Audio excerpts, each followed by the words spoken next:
Hey guys, it's Jillian and welcome back to the Learning Gardens. Today I am here with two of our cows, Penny and Dolly, and we are going to give you a tour of our livestock farm here at Colonial. We have a ton of different kinds of animals here on the farm. We've got our two Dexter cows. Penny is bred and she will have a calf in January, and we are waiting to breed Miss Dolly, but she'll have a calf in the spring.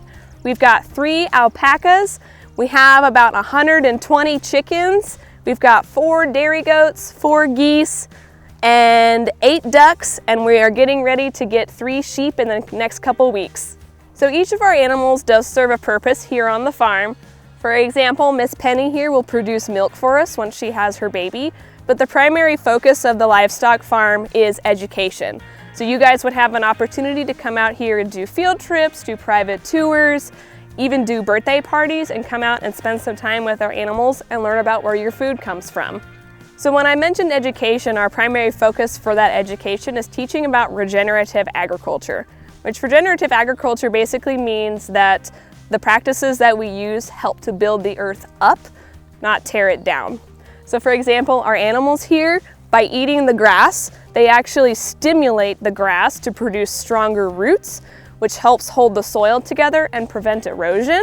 And then those deeper roots also take up more water, which means that the soil is less waterlogged, which helps protect the microbes that break down any organic matter in the soil, which increases soil fertility. So it's a great big cycle, because once we have increased soil fertility, we have better quality grass for our animals, and then the products that we eat from those animals are healthier products. So this week for Learning Gardens, because it's been so hot, our Learning Gardens have a little bit of stunted growth, so they're not quite ready to harvest yet, but that's okay. We'll just keep an eye on it, keep watering, make sure they still get plenty of sunlight so that we can hopefully harvest in the next week. Some of you, I've noticed, are actually ahead of the game and you do have stuff that's ready to harvest. So shout out to Lynn Sarah for showing us the pictures of the radishes that her kids harvested. They look great.